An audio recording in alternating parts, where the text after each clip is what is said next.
Saya akan presentasi singkat dari data survei 4020 responden anak muda yang baru kami lakukan terkait dengan isu perubahan iklim. Tapi ada isu-isu yang menurut saya penting untuk saya share di sini tentang apa yang diinginkan oleh anak muda usia 17 sampai 35 tahun. Jadi saya mohon izin, Ustadz ya, ini dia nih. Nah, pertama saya ingin mulai dari data demografi. Indonesia mengalami peremajaan.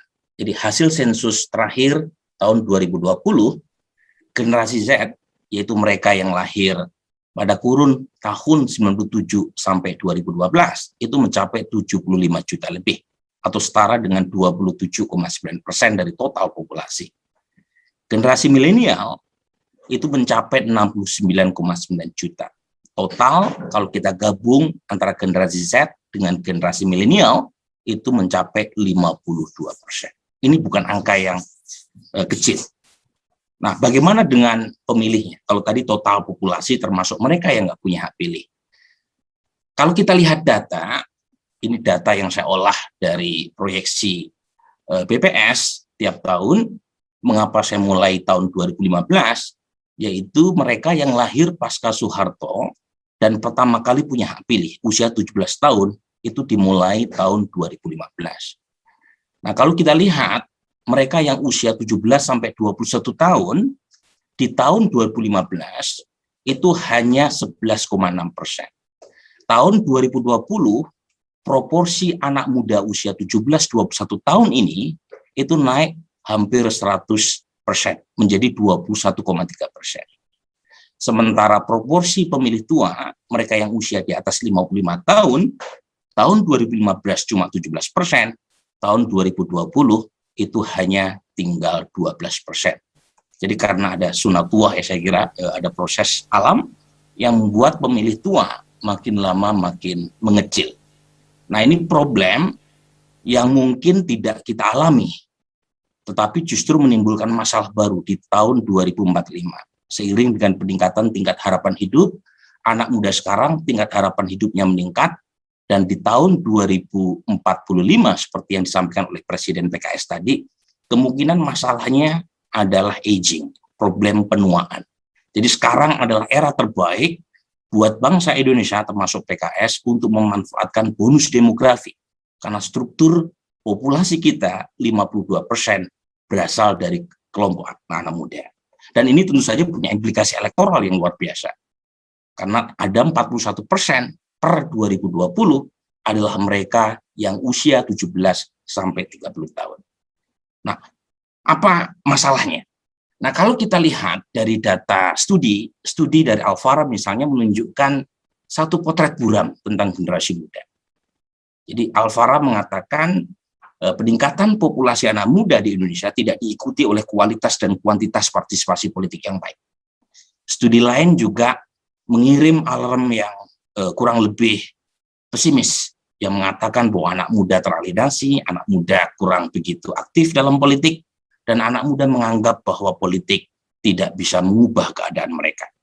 Ditambah studi dari CSIS, BNPT, dan seterusnya, yang menunjukkan bahwa anak muda dianggap skeptis terhadap persoalan negara, rentan terhadap pandangan ekstremisme, dan seterusnya. Nah, pertanyaannya adalah, benarkah seperti itu? Nah, sebelum jawab benar atau tidak, alarm yang dibunyikan oleh beberapa studi sebelumnya, saya kira kalau benar bahwa studi Alfara, CSIS, BNPT mengatakan seperti yang tadi saya sebutkan, kita patut untuk khawatir. Kekhawatiran yang pertama adalah partisipasi politik di masa muda, kalau misalnya betul-betul minimal, itu bisa menjadi problem lanjutan.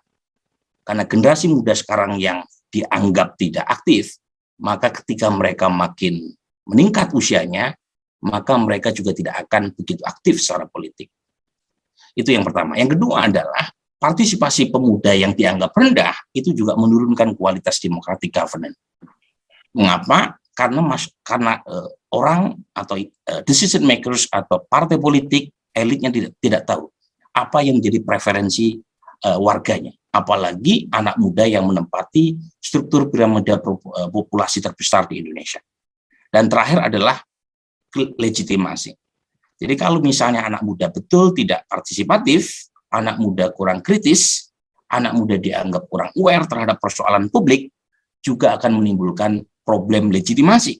Karena pemerintah tidak mengikutsertakan satu kelompok warga yang sangat penting, yaitu anak muda, yang menempati proporsi 52% dari total penduduk di Indonesia. Nah, saya punya data terbaru untuk menguji, mengeksaminasi apa betul anak muda itu tidak aktif, tidak aware, tidak peduli terhadap isu-isu yang dihadapi oleh bangsa kita. Nah, ini persoalan yang dianggap penting oleh anak muda, yang menurut saya penting juga diangkat atau diambil oleh PKS, termasuk juga oleh elit yang lain. Karena bagaimanapun suara anak muda itu penting diserap. Dan kalau kita lihat, datanya menunjukkan perbedaan dengan populasi secara umum. Di populasi secara umum, masalah yang dianggap penting umumnya berkaitan dengan masalah ekonomi. Nah, dari data ini, persoalan ekonomi tidak menempati top 3. Yang paling penting menurut anak muda dari survei bulan September kemarin, itu adalah isu korupsi. Itu dianggap menimbulkan kekhawatiran buat anak muda dari Sabang sampai Merauke. Yang kedua adalah kerusakan lingkungan. Yang ketiga adalah isu kesehatan. Kemudian isu polusi, dan seterusnya. Ini isu-isu yang sepertinya jarang kita dengar. Karena kalau kita lihat data survei, umumnya berkaitan dengan isu yang di-share oleh kelompok baby boomers. Yang kebetulan pemilih dari kelompok ini itu masih menempati proporsi yang besar saat ini. Nah, bagaimana dengan pandangan demokrasi? Secara umum, anak muda sudah selesai urusan demokrasi. Demokrasi adalah sistem yang terbaik menurut anak muda, meskipun tidak sempurna.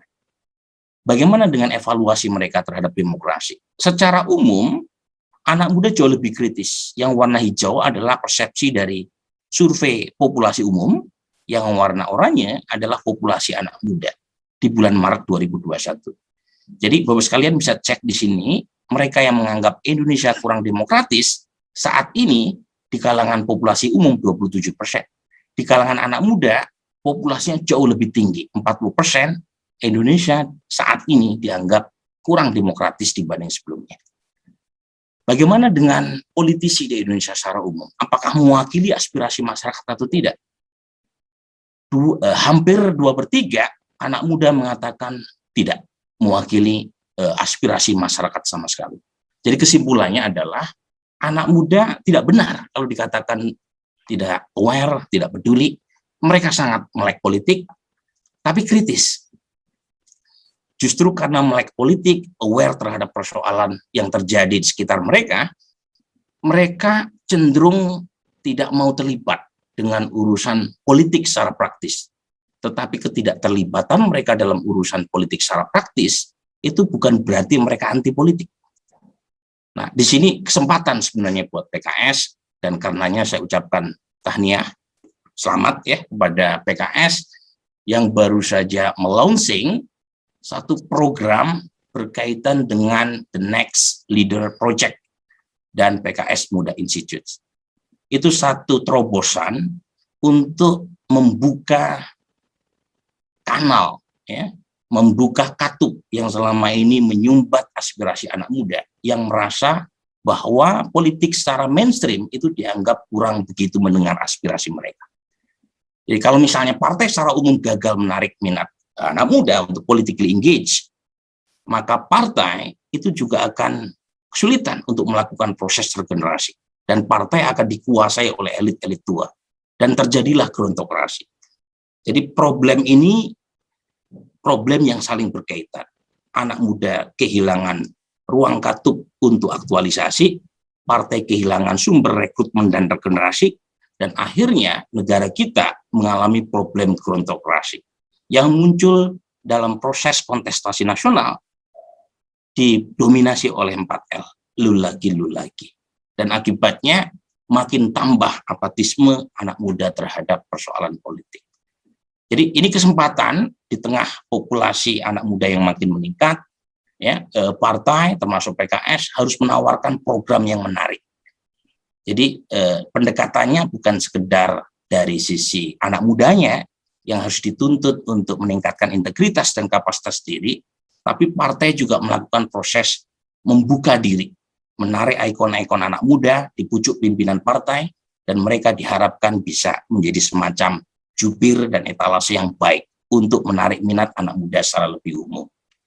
Termasuk partai juga harus punya cetak biru, ya, termasuk komitmen untuk melakukan proses pemudaan caleg, dan anak muda tentu saja tidak hanya sekedar menuntut, tapi mereka juga harus meningkatkan bukan hanya integritas, tetapi juga memakai bahasa yang sama yang dipahami dalam politik secara umum, yaitu punya daya tawar elektabilitas yang tinggi. Jadi kalau misalnya jenjang karir politik di partai politik bisa diperbaiki, didasarkan pada prinsip meritokrasi, bukan like and dislike, saya kira anak-anak muda terbaik kita itu akan punya insentif untuk aktif di partai politik. Yang tadi disampaikan oleh Mas Anies Baswedan, soal persepsi yang buruk tadi, salah satunya juga disebabkan oleh satu fakta yang begitu kuat mereka dengar dari kalangan elit partai politik secara umum, yang seringkali tidak memakai prinsip meritokrasi bagi proses penjenjangan karir buat anak muda yang ingin memilih partai politik. Dan akibatnya seringkali partai bukan diisi oleh kader yang terbaik, ya, partai justru diisi oleh kader yang bermasalah. Nah, ini saatnya perlu dirombak, ya. Prinsip dinastokrasi harus dirubah dengan prinsip meritokrasi, dan kaderisasi harus menawarkan satu prinsip jenjang karir yang didasarkan pada integritas, kapasitas, dan lain sebagainya. Jadi terakhir, Bapak sekalian, bagaimana mengubah iklan buruk politik yang selama ini dirasakan, didengar oleh anak muda. PKS harus mendengar apa yang diharapkan, disuarakan oleh anak muda. PKS juga harus mulai untuk melakukan proses perbaikan diri, supply side yang baik untuk menyerap sebanyak mungkin anak muda yang terbaik, ya. Dan saat yang sama juga harus ada affirmative action. Jadi harus ada kebijakan institusional. Dari PKS misalnya menetapkan bukan hanya kuota 30% buat caleg perempuan, tapi juga buat anak muda.